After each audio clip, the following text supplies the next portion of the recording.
member of Decolonise Aotearoa. And I'm really, really thrilled to see so many people here talk about this really important topic. The reason that we have this puli is so that we can build our understanding, our shared understanding of what the future is going to look like. And all the time when someone asks you what the future is going to look like, that means that they ask you to come and they'll say, our party policy analysts have decided that we're going to build $14 billion worth of roads, take it or leave it. But that approach sucks. I hate that approach. I'm sure that you guys hate that approach. And the effect that it has is that we all say, well, I guess the future is something that's decided on by some bureaucrat in Wellington, some guy running a desk. But Aotearoa doesn't want to be like that. We want the future to be something that we all build together, that we grab with both of our hands and force it to be the thing that we want it to be. So rather than Aotearoa inviting you here and saying, our policy analysts went off and we had a very important transnational conference call with a think tank based out of Washington DC, and the CIA has decided for us that the program's going to do this.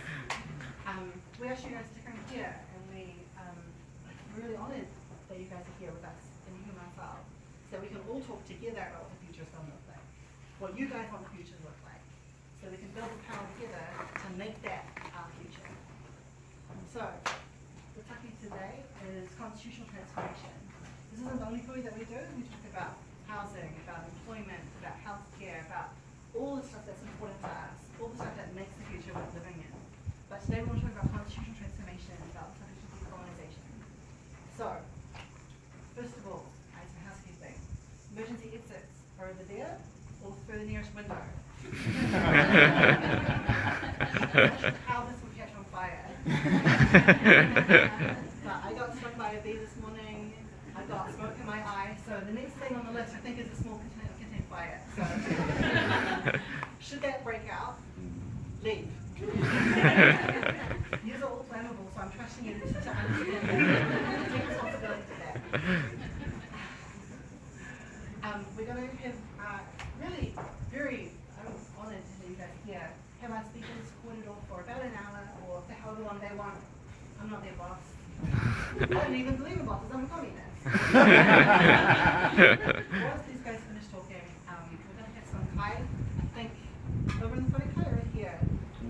In the wharekai, a very tall comment here is pointing from. So we'll get over there, we'll eat some food, and then we'll come back and we'll have a group discussion amongst everyone who's here about what you think is important, what the speakers said that resonated with you, what ideas you think are important, and we'll hash it out together, yeah? That's the only way we ever get ideas that are worth having, is by working it together. That's how Maori have always made decisions, and that's how we want to make decisions now. So, with very little further ado, I just want to introduce our first speaker, who is Mr. Robert.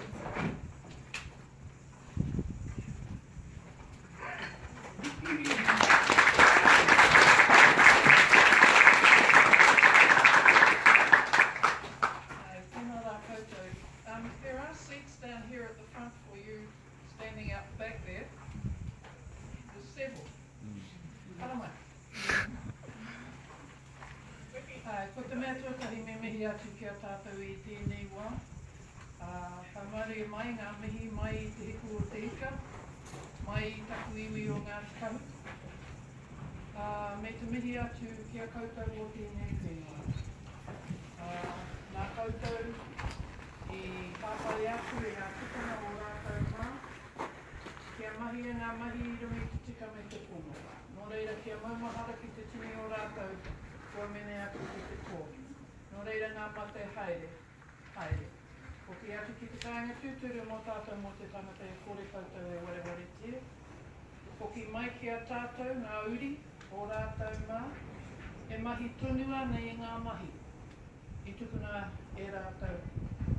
Kia tātou o tēnei rea. Nō reira, ngā mihi, ngā mihi, ngā mihi. My greetings, first of all, to the mana whenua of here. And it is an honour for Ngā Tikahu to come from the whānau to talk to you about issues that we have been working on around the country for a little while now. And to bring our mihi for you here who have fought the fight that was handed down to us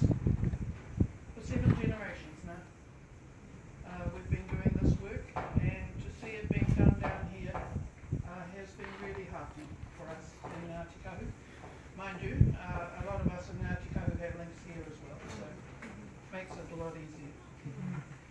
And the mihi kia koutou.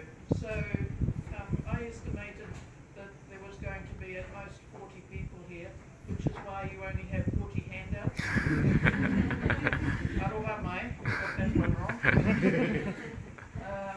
So now the reason I've given you the handout is that I am assuming, I could be wrong, that many of you, several of you, whatever of you actually know a lot of what is on this PowerPoint here, because I'm talking about the work of Decolonise Aotearoa and the report that has been out since 2016. So I do want to move through a lot of it fairly quickly, but what I would ask you is, if at any stage you want me to explain something a bit further, please just yell. I'm as blind as a bat, okay? So you have to yell if you want me to answer, because there are quite a few things in there that if you haven't heard about it before, you will wonder what I'm talking about. Please just ask. Okay?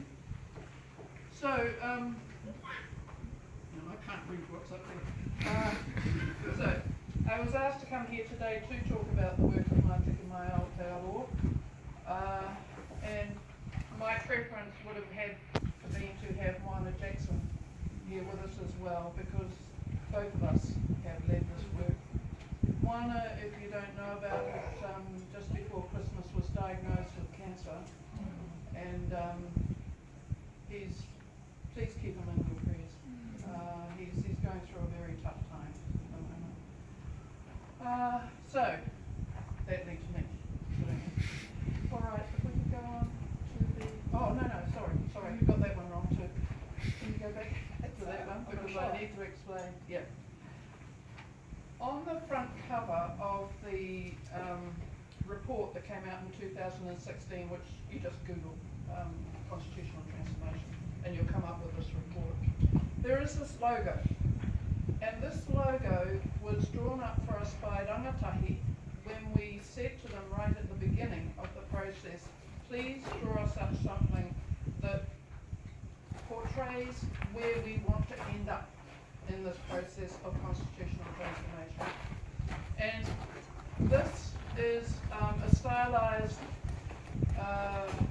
logo, the stylized portrayal of Aotearoa te Maui of our North Island as a whakaurua, a stingray, as is the shape of the island, but it's with everything in balance. So the sun and the moon are in balance. All of the children of Papatua, Nuku and Ranginui are in balance.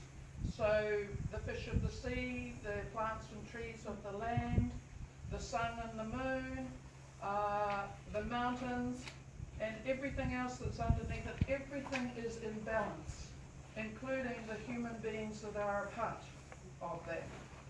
So at the moment, of course, we're not. We're totally unbalanced.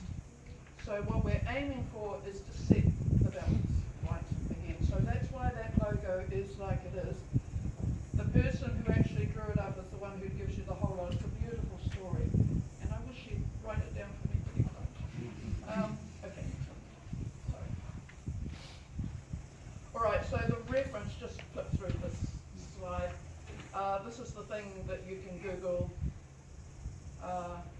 And as I say, just Google constitutional transformation, you'll come up with this report. I don't like to assume, how many of you have actually seen this report, read this report? Okay, that's good, because that gives me a better idea. Okay, now,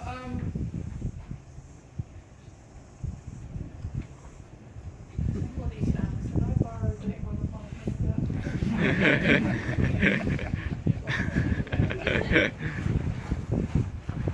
All right. Now, Decolonise Aotearoa, that was the name that was given to us by Whirangi Waikerekuru from Taranaki. He was one of the kaumātua who first worked with us, but our formal name is the Independent Working Group on Constitutional Transformation. And we were established in 2010 by National Iwi Chairs Forum. Now, National Iwi Chairs Forum, yeah, some of you love it, some of you hate it. I have to work with it. Because Ngāti Kapi put me in there to work with it. And I came out of it on Wednesday, very, very grumpy.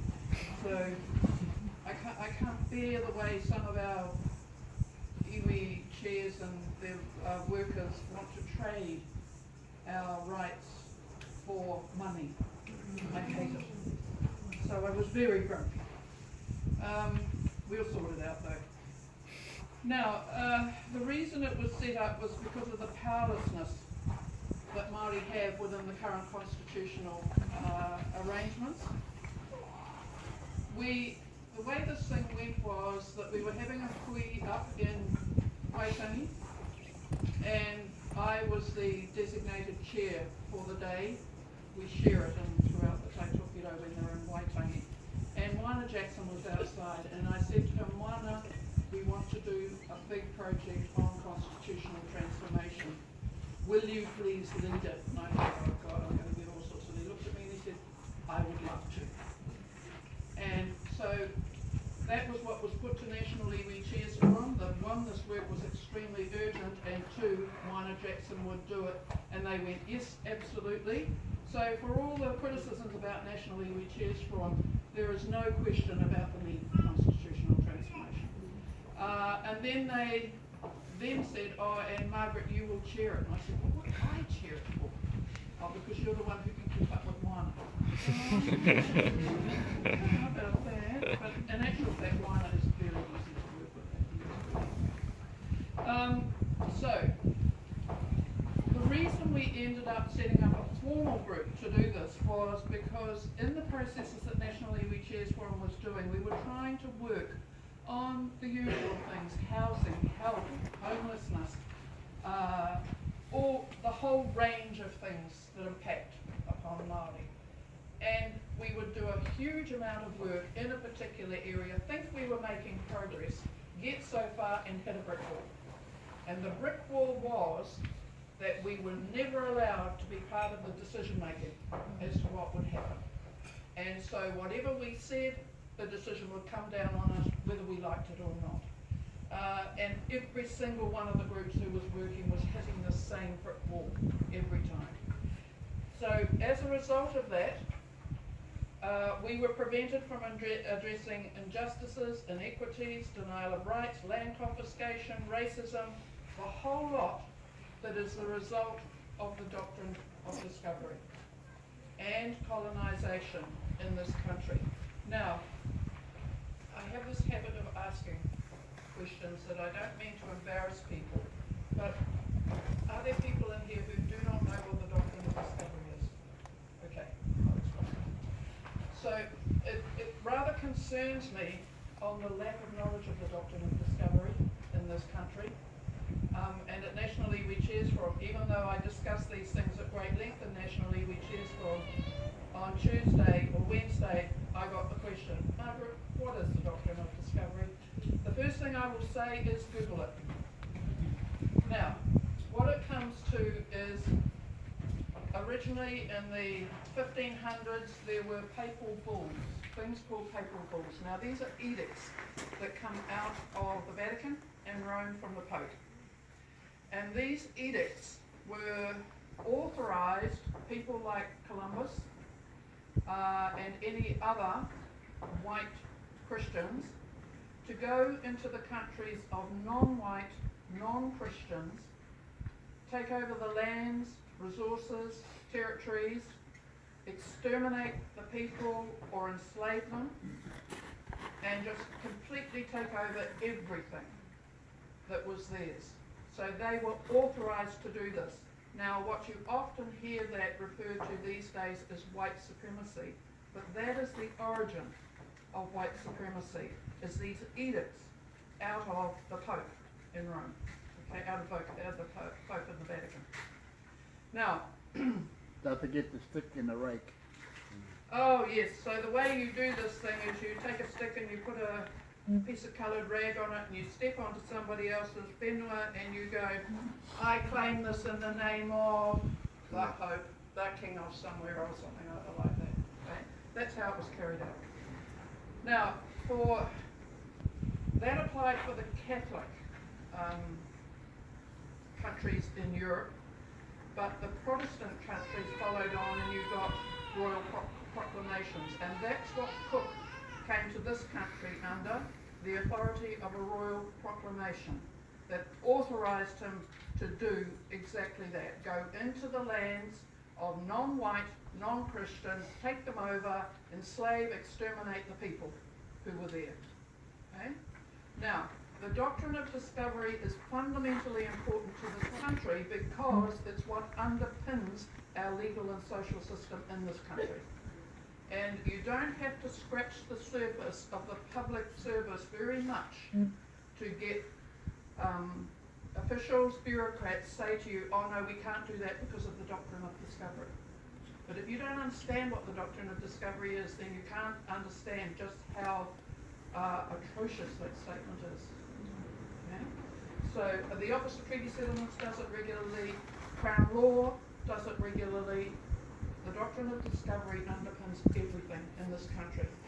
National Iwi Chairs Forum has resolved that we will ask Jacinda Ardern to issue a statement repudiating or rejecting the doctrine of discovery. I suspect that that is going to take a while to happen. And when I have some Iwi chairs who go, oh Margaret, isn't that a bit hard? No. Okay. Now, constitutional transformation is required to reinstate the balance, as I said, between mana motuhake. Now, mana motuhake, it often gets translated as Māori sovereignty. Be very careful about that term sovereignty. Sovereignty comes from the English culture out of the English language. But mana Māori motuhake is about power and authority, absolute and ultimate power and authority derived from the gods.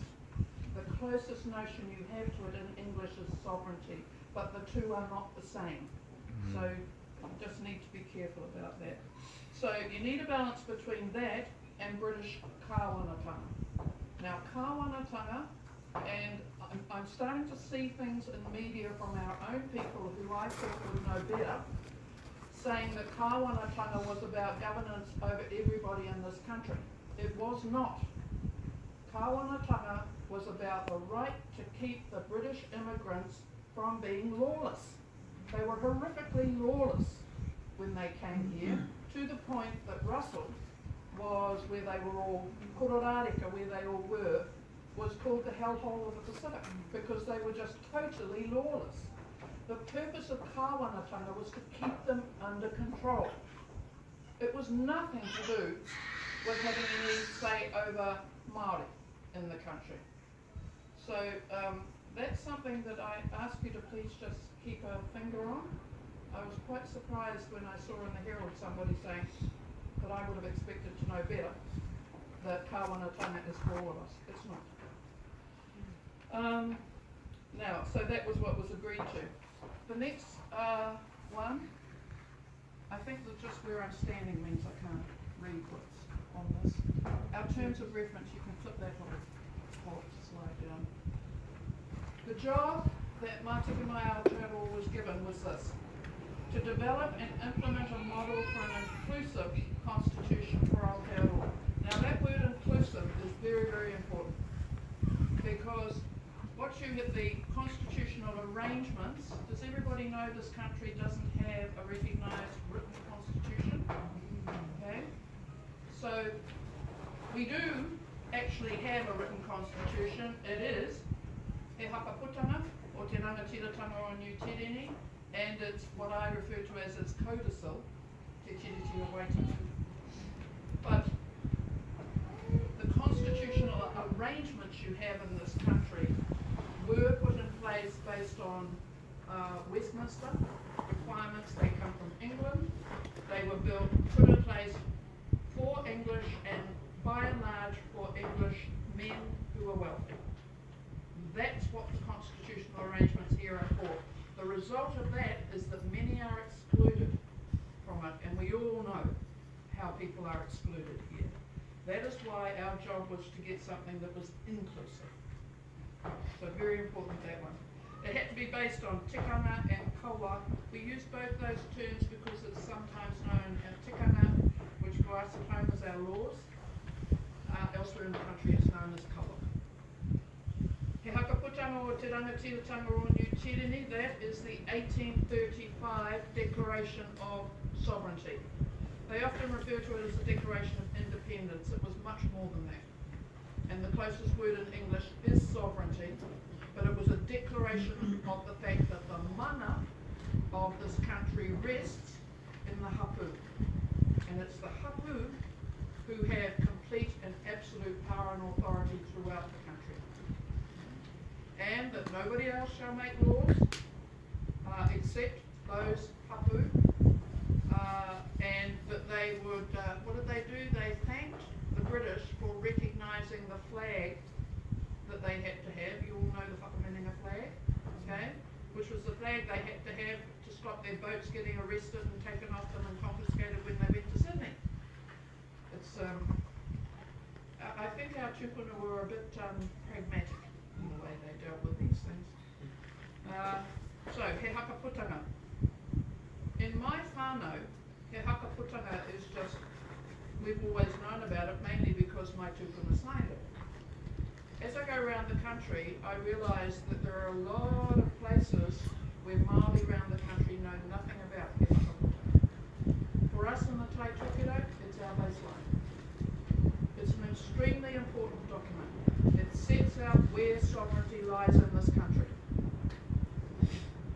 Then Te Tiriti o Waitangi, I've already said to you about Kawanatanga and Rangatiratanga, and other Indigenous rights instruments that enjoy a wide range of international recognition.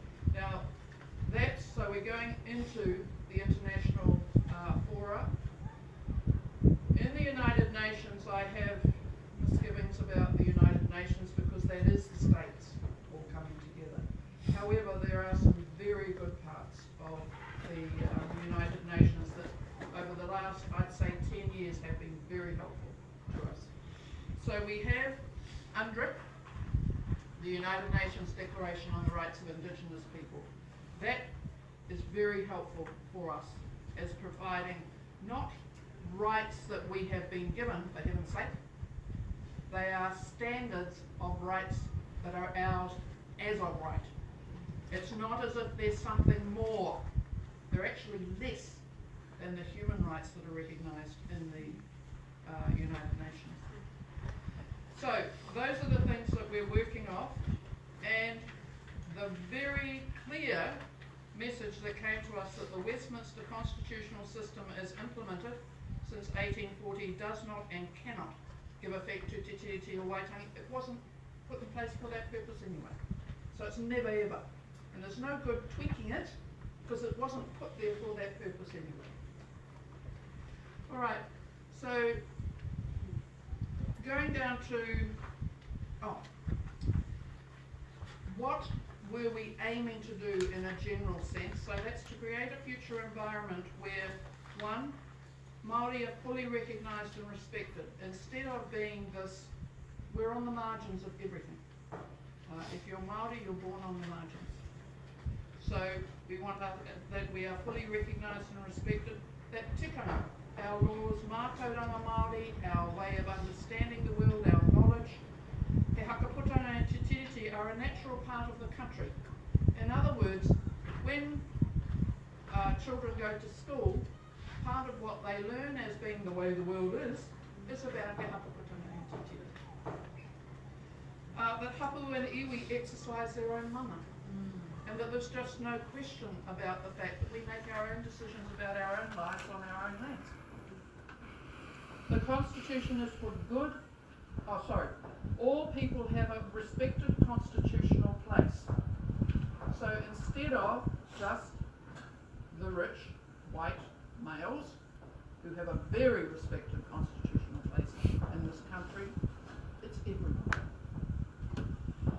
That a constitution for good, just and participatory government for all and by all people is consistent with those values and benefits people. Now I'm going to go through the values for you that were in the report. But your constitution at the moment, as we were doing this exercise, and Tanya will have noticed this as you went round, you asked people what are the values that underpin this country, people can't tell you. You go to a hui, and the people will just rattle off all the tangas, all the patriarchy tanga, rangatira tanga, da da da da.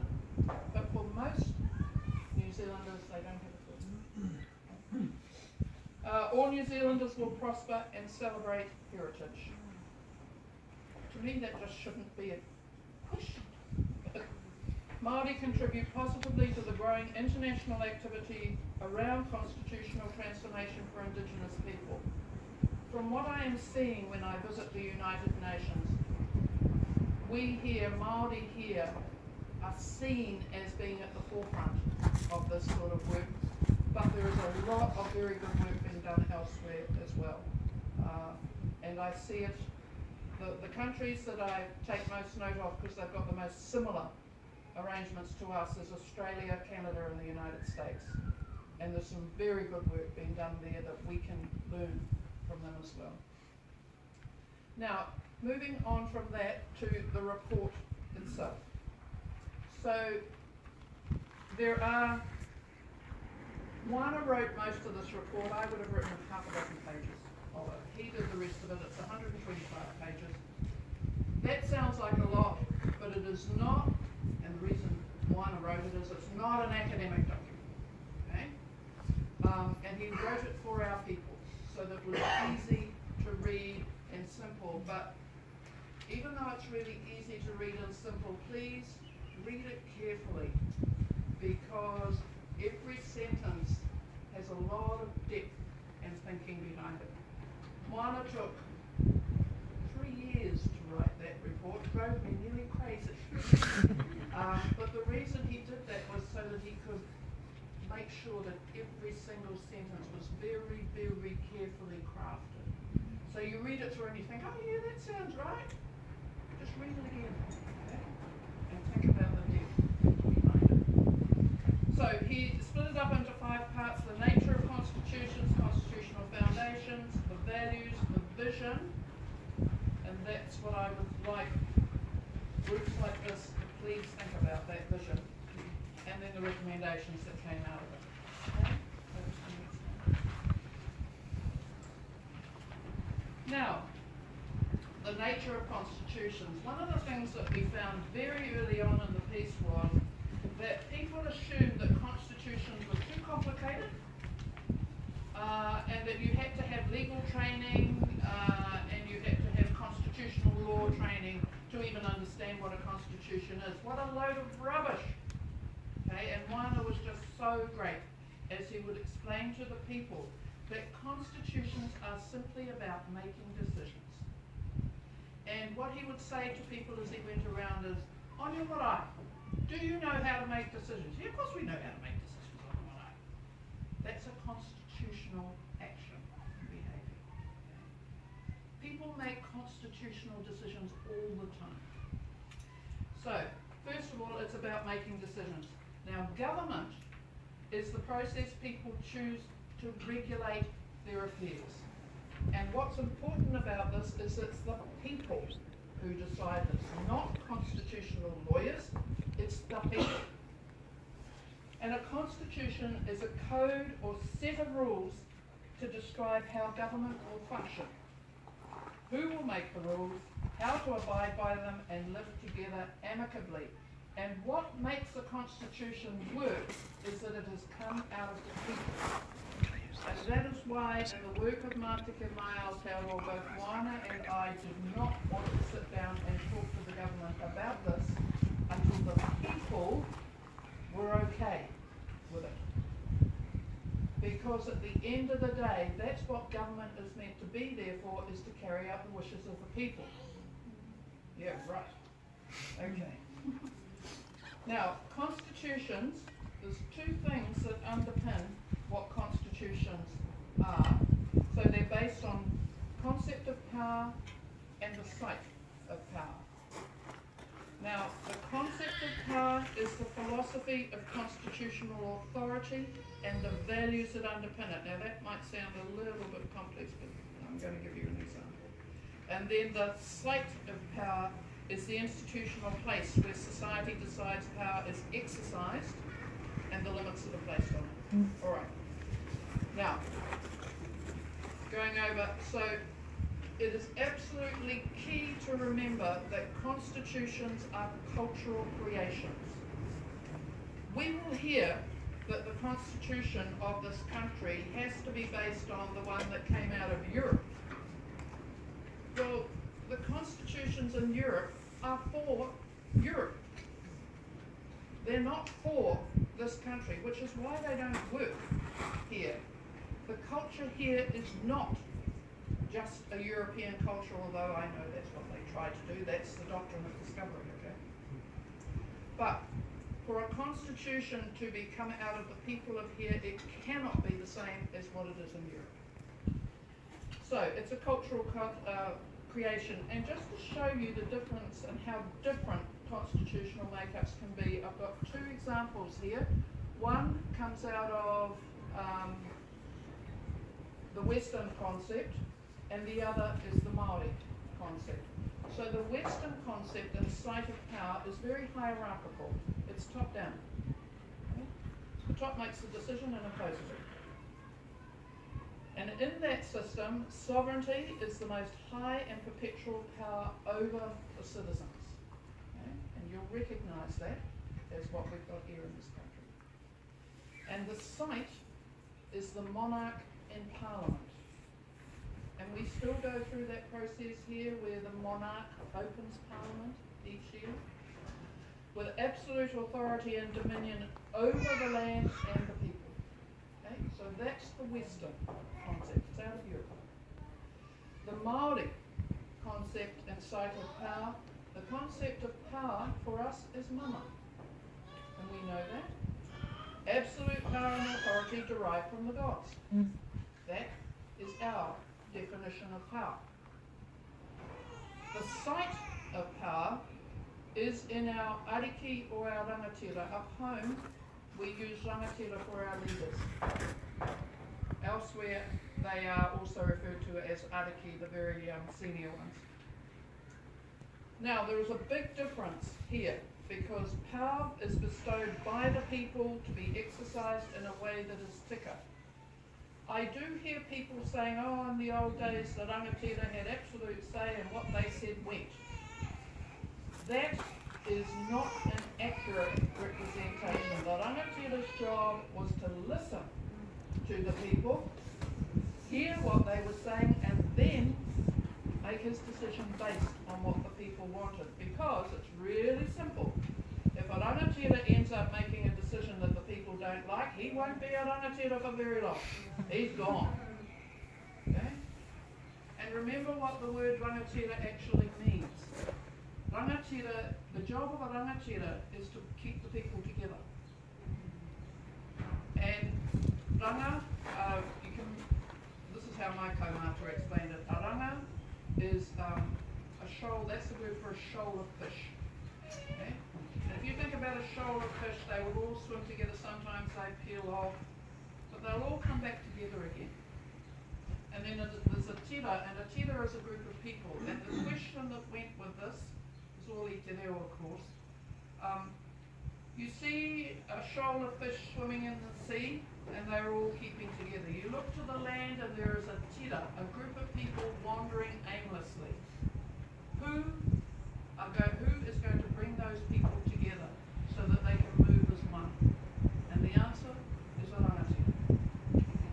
That's a very different concept from a sovereign in the Western world. Very different. Now, the key thing about power in the Māori world is that decisions are made by consensus. And for us in Ngāti Kahu, we don't actually know how to do it any other way. When we're told to vote for something, I've been the chair of the Runanga of Ngāti Kahu for 20 years. we do not vote. If people don't agree with something, well, you go away and come back and we'll talk about it again until people are okay. You are going to have times when there are ones who are never going to agree, but the way it usually works is they say, all right, we don't agree, but we will abide by what the people say. And that's how it is, what the people say. So consensus is hugely important. It cares for the people. This is manaakitanga. Okay? Your constitution must care for your people. It keeps the people together. That's that rangatira thing of keeping the people together. And the hapu and iwi must be independent. No hapu can override another hapu. No iwi can override another iwi. And when we get bullies in the national iwi cheers for them, we just sit back and say, do not, you big iwi in the north, tell Ngāti Kahu what to do. So, alright, so that's the nature of constitutions and how different they are in different parts of the world and different cultures. Now the second thing is the foundations that we were asked to set this up on. First of all, tikanga. So I've already given you this was in our terms of reference. He hakaputanga, te tiriti o Waitangi, we did look to international precedents. And by the way, another thing, this is a cut down presentation for what I usually do. The work that we were doing didn't start in 2010. It started back in the early 1800s. So we're working off a long lot of precedent when we're doing this work. The international precedents we looked at are listed there. The Karaoke Declaration of 1992 about the inalienable rights to land and territories, resources and water. The Mātātua Declaration of 1993, cultural and intellectual property rights. And of course the United Nations Declaration on the Rights of Indigenous People. And all of these are framed within the right to self-determination. And that of course is something that the reason you have the horrific statistical reality for Māori, where we're, homeless, poverty, imprisoned and what have you, is because we have been stripped of our right to self-determination. We also looked at what the Sami were doing, and Sami are from Scandinavia and Russia, okay? They have their own Sami parliament. So we had a look at them. And they said, please don't do what we did. What they did was they set up a parliament, but the Norwegian part of that is subject to, it can be vetoed by the Norwegian parliament. And they're finding that hugely difficult. And I'm thinking, why would you do that? Bolivia was looking great until a little while ago. And I don't know how much of that is doctrine of discovery coming back through into Bolivia. Native American, although Native Americans are still oppressed by the United States and their laws, there is a level of self-determination that goes on in some of them. It's not ideal, but hey, you have a look at it. Now, the constitutional values.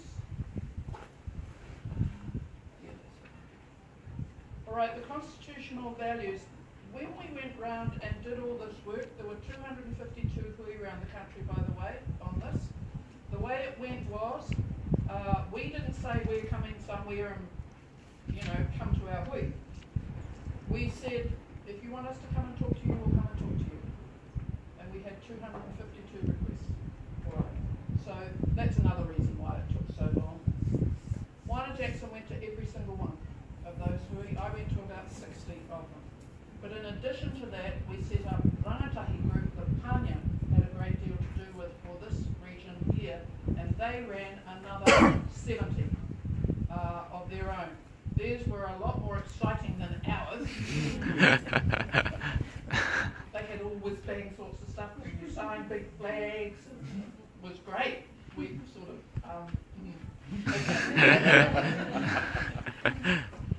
So, this was what the people wanted to talk about, was the values that underpinned what we were doing. And the people's thinking was, if you get the underlying values right, the rest of it will flow out of it naturally. So, first of all, the value of tikanga. And that is to relate to or incorporate the core ideals and the ought to be of living in Aotearoa. Now, what happened with that was, we said we should live according to tikanga, and people go, oh, well, you know our people don't. And you say that they shouldn't do this, and what do? They go and do it. And Moana's answer to that was, yes, we know, because that's us. We're human beings. We break the rules. But if you don't set an ideal that you want to go after, then you've got nothing to aim for. And so you set down what I've got up here in the presentation, the ought to be. What things ought to be. And that's what values are about. It's about what ought to be.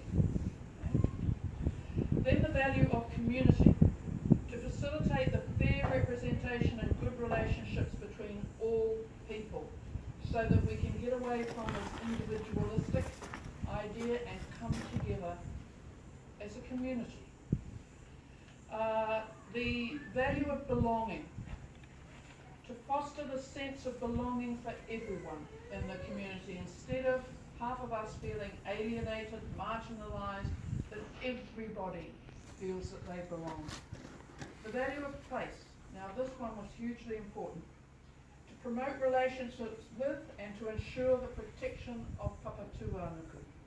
And this was a lead that was given out of Bolivia, because their first rule in their constitution is an indigenous-based constitution, and the first rule in their constitution is the law of Pachamama.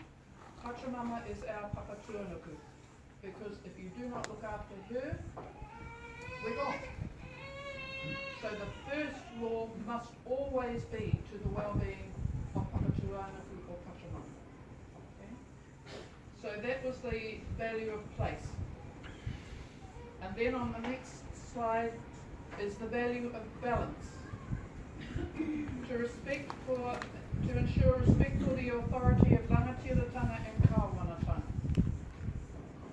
One or two of my whanaunga up home in particular said, just send them all back home.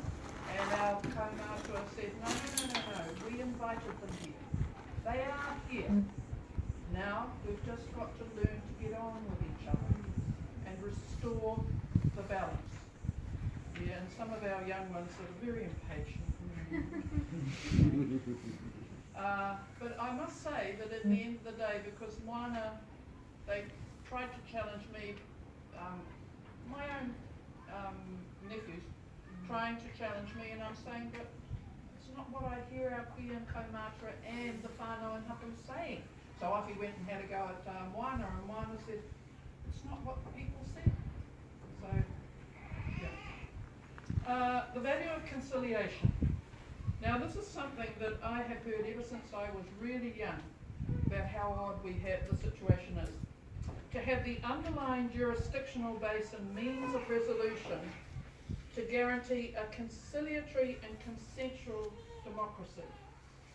Now, the importance of that is that at the moment what you have is an adversarial and majoritarian one, where you rely on being winners and losers, and that the 51% can overrule the 49%.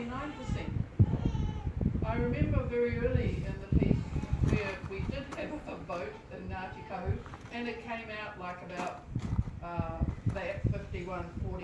The kaumātua said no.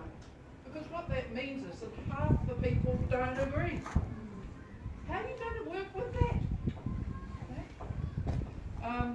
So that instead of having that adversarial, always got to have a go at each other thing, you have conciliatory. So, another thing I was taught there when I was very young, never go to a hui with your mind made up as to what it is that's going to come out of that hui. You go to the hui willing to listen to others and to reconcile on the differences. And you won't know what they are until you hear everybody. So these fixed positions do not allow you to be conciliatory. Okay? It's better being flexible. And then the consensual one about let's keep working on it until we're agreed, or at least the vast majority are agreed. So that's the value of conciliation, and then the value of structure. To have structural conventions that promote basic democratic ideals of fair representation, openness and transparency. And one of the things I used to say to Moana was, democracy, our people see democracy as one man, one vote. That's not us. It's not how we are. And he said, no, you need to understand the real meaning of democracy. And democracy is about by the people, for the people. The democracy has sort of been, if you like, reinterpreted to mean this one man, one vote thing, and majoritarian thing. It is not the true meaning of democracy. Democracy is decisions by the people, for the people. So, the democracy that has fair representation, openness and transparency, not like the crazy situation we've had, for example, with Ihu Mātau, where for a whole lot of time you didn't know what was going on. What's that? You know? It's all to do with the nature of that sort of thinking that says there are winners and losers. And in order to be winners and winners, you've got to be secretive. That does not lead to good decision making. Okay. All right, so those are the values. Now, the next one is the ones that we've talked about all of these things for quite some time throughout Māoridom, throughout those weeks, for over, it's 11 years now. If you just click it down, I think that's right here. At the end of all of this, Moana and I and our group of Decolonise Aotearoa, we had to come up, we were supposed to come up with one model. Well, we couldn't do one model. We did 6. So, these are suggested models, and what we said was, look, this is what we think falls out of what you've told us. We don't know whether any of them is okay, but if you have a look at all of them, then maybe you can think of what will actually work. So, the first one, what you've got here is the arrangements that the country has, the decision-making processes that you have. And the first one is what we call a tricameral model, and tricameral simply means that you have 3 groups involved in it. So I'm going to show you a bicameral and a unicameral as well. Okay? So there are tricameral, and in the tricamerals, we've got 3 models in there for tricameral. In the tricameral model, and it actually, well no, not all of them, you have the tino rangatiratanga, what we call the sphere. Now, we got this thinking about a sphere out of the report of the Waitangi Tribunal that it issued in 2014 about He Hapaputanga and Te Tiriti out of the Ngāpuhi claims. Now, that was a very, very important report from the tribunal. And what they talked about was the fact that Māori have our own area of influence, our own sphere of influence. And Pākehā have their sphere of influence. And they talked about the different spheres of influence between the Crown, representing Pākehā, and Māori. And what the tribunal ended up doing was calling the Māori sphere of influence the tino rangatiratanga sphere. Okay. And the Pākehā sphere of influence the Kāwanatanga sphere. So you would have these 2 spheres. At the moment what you have is the Kāwanatanga sphere completely overriding the tino rangatiratanga sphere. You need to separate those 2 out, so you have a decision-making body for Māori, a decision-making body for the Crown's people, the rest of the country, and then in a tricameral organisation of things, you would have a 3rd body where you would have representatives from the Kāwanatanga side, from the Rangatiratanga side, who would come together to a joint deliberative body. Okay? And that's where you would make joint decisions where it affects both Māori and non-Māori. But decisions that affect Māori and Māori only would be made in the Tino Rangatiratanga sphere. The Crown would make decisions for its area in the Kāwanatanga sphere. Our people, it was really interesting, our people did not talk about changing the Crown. There was just no discussion about that. And they just said, no, leave them over there with their thing. It's up to them to decide what they do with their Crown area, with their Kāwanatanga sphere.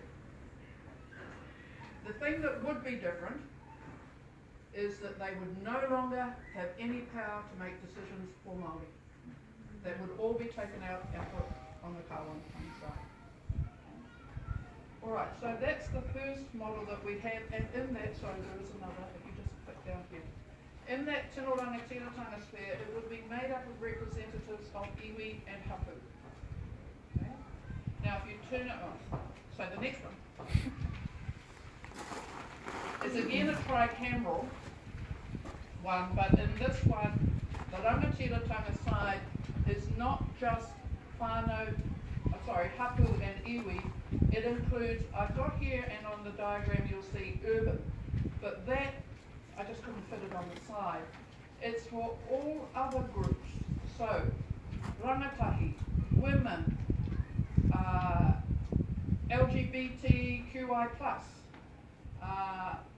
disabled, all those groups who are currently marginalised but have organised themselves into groups so that they can be heard. That there would be room for them to have representation in a body like this. Okay? And that's the only difference between this and the first one. There's a different makeup in the Tino Rangatiratanga sphere. The other two would remain the same. Then the third tricameral model is, instead of the difference in the third one is that in the relational sphere, where you come together to make the decisions, it wouldn't be nationally based, it would be regionally based. Alright, so those are the three possible things that we thought fell out of the kōrero for the tricameral. We go over to the next one, and this one's a multi sphere model that when Moana first showed me this, I was like, what the hell is that? And what it is that a lot of iwi and hapu have already got arrangements, agreements with the Crown that they've had maybe through their treaty settlements or whatever, that they do not want to give up and don't want to have interfered with. So you will preserve those, and that's what's in the middle of that diagram. Mana motuhake, iwi, hapu, Crown relationships, preserving the existing relationships. But you would still have the Rangatiratanga sphere, you would still have the Kāwanatanga sphere, and the relational sphere would have representation in there from the various groups. Okay? Alright, so that's the multi-sphere model. And then the next one, yes, right, is a unicameral model. I don't have a great deal to say about that because it was rejected. That's actually what we have at the moment. Okay? Where you have hapu, iwi and the Crown all together in one. Next one is a possible bicameral one. And in the bicameral one, you will not have that third representational stuff, the relational sphere. What this one means is that those two spheres have got to find a way to talk to each other. And they've got to find a way of coming to agreement. The reason for this one is a distrust of once you appoint representatives from those two, Tino Rangatiratanga and the Crown, you lose control. It puts a distance between you and your representatives. Okay? So if you keep that away, then you still have, your representatives are still your representatives and not Now, I have not, in the past, since we published this report in 2016, I have not heard discussion, debate about these models. Okay? I need to hear what people think about these things. Will they work, or, you know, did we hear it wrong? It doesn't matter. So long as people can think about what sort of a structure, what sort of an arrangement will work. Okay. All right. Now, the recommendations that came out, and these were on page 113 of the report, and I'll just make a few comments about it. Over the next 5 years, there was to be discussion amongst Māori. There has been heaps of discussion amongst Māori, and it usually runs along the lines like this. We are going to have constitutional transformation in government, whether you like it or not. We're just going to go and do it. Right. Can you tell me what you mean by constitutional transformation? Yeah, we're just going to make our own decisions. Right. How's that going to work? Okay. So there is an understanding there of the need for it to be done. What causes me a little bit of worry is the how is not necessarily there. Okay? So the thinking is there of what the goal is, but not the how to get there. And I have to say that the ones who just take this for granted that it's going to happen whether anybody likes it or not is our Rangatahi. So, and that's not just Rangatahi Māori either, it's Pākehā as well. Annual agenda item on National Hui of Lead Māori Organisations. Well, I can only speak for National Iwi Chairs Forum on that one. It's not an annual agenda item. We have 4 hui a year of National Iwi Chairs Forum. I make sure it gets brought up at every single one. So that what we're doing here is just normalising the discussion about it, so that people know, you know, constitutional transformation doesn't become just a buzzword, but they actually understand what it is you're talking about. So for a long time, I used to watch these, mind you, it's good that I can't see half the time. The ones up in the front of me with the glassy eyes, every time this came up, a few who got it and just said, go for it, go for it, go for it, to the point that now they go, yeah, what are we hanging around and waiting for things to do? We just got to get on and do it. Okay. So it's about normalising and then getting on and doing it. And as a result of that, we should have a Māori Constitutional Convention in 2021. And I thought that what that Māori Constitutional Convention would do would be discuss the Tino Rangatira sphere and what that would look like. But I have no idea what that convention would do. And I said to Moana, what do we do in the Constitutional Convention, Moana? He said, I don't know what it is. So it was actually brought up in National Iwi Chairs Forum last year. Why are we waiting till 2021 to have a Māori Constitutional Convention? You're having enough talk about this happening now that you should do it this year, 2020, especially because this is an election year, and I'm looking at them going, I don't care what the Parliament is doing. And they're going, no. The people will be thinking about these sorts of things during an election year, so you can get them to come and sit down and talk about what it's going to be. So on Tuesday this week, we said, National Iwi Chairs Forum, do you want that Constitutional Convention to go, Māori Constitutional Convention to happen this year? They went, what do you mean? What are you going to do in that convention?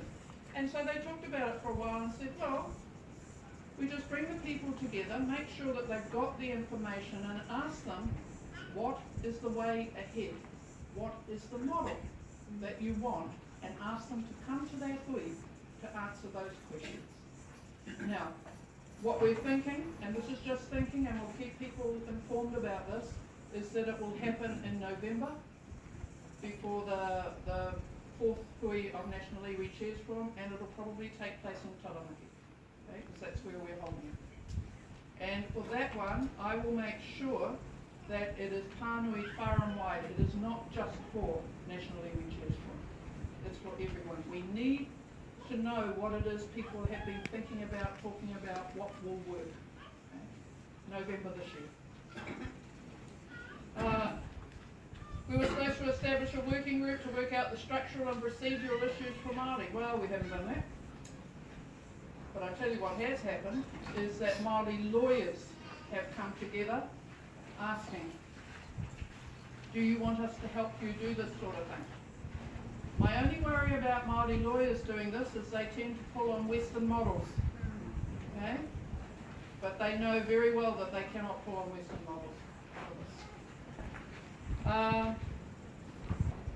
That Māori initiate dialogue with other communities. Well, we didn't have to do that because first of all our Pacific Island relations came to us and said, please can we be included?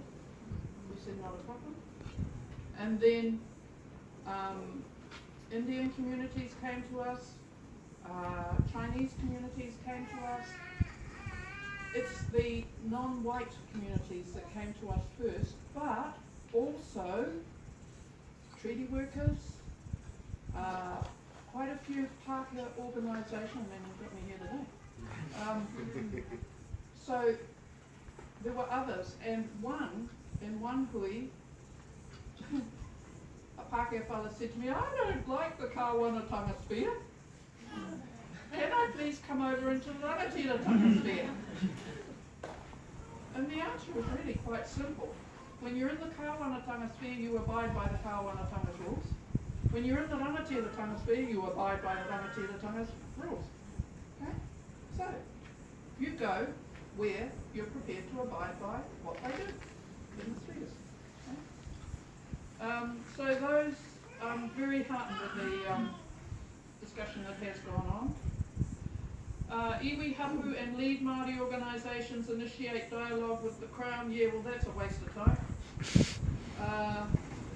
They keep telling me I'm supposed to go and talk to the Crown. I do not want to talk to the Crown,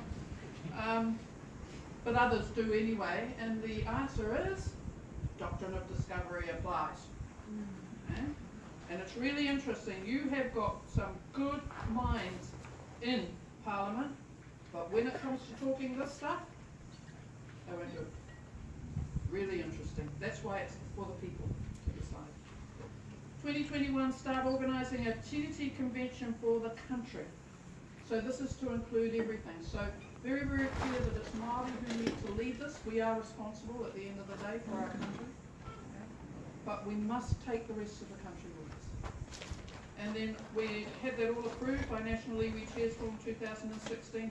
By the way, the goal for constitutional transformation is 2040. At a time when my mokos and my great mokos will say, what on earth was Nanny Margaret complaining about? It's fine, okay? Where things will all be normalised under this arrangement. Now the last thing, I'm sorry I've taken so long. Some of the comments today. People do not want the unicameral model. We already did. The main discussion points. Each Māori group, Hapu, Iwi, will choose its own method for determining its representation. It is not necessarily one man, one vote. Some whānau in particular still operate according to our old traditions where they have a natural head of the whānau who speaks for the whānau. Do not want that overruled by something else. Others may prefer it to have a one man, one vote. It's up to them. Fairly clear opposition to political parties in the Māori body. Now this is because you elect your representative or you appoint your representative or whatever you do, send them to that body, and you lose them as your representative because they no longer speak for you, they speak for the party. And we have seen that in no uncertain terms with our Māori MPs within the Labour Party, sorry. But that is a reality. I can't believe how successfully they've been gagged. There are some very good people in there, but they've been gagged. So, no parties. The other ones who are telling us about this as well is the Sami. They said it's wrecked their Parliament having parties in it. Fairly substantial support for iwi, hapu, urban and all the other mix. Okay. Considerable debate from which consensus has emerged that tikanga must underpin the Māori Crown relationship, which means you've got to build a relationship between you so that you can make consensual decisions. Increasing Māori calls for constitutional transformation, well actually it's not calls, it's demands. Growing support from some non-Māori groups, especially non-whites. Resistance, and there's strong resistance that we should not underestimate, coming from white supremacists. So at home, the CEO of Wairunanga did columns for about 18 months, just going through the whole of the Decolonise Aotearoa report. And she letters to the editor of that newspaper, just spitting out this white supremacist hatred of Māori daring to think about anything like this. Please do not underestimate those people, but they are being counted by supportive Pākehā, and there are a very large number of Pākehā who have been asking questions about all of this stuff. So koe no, I'm sorry for taking that.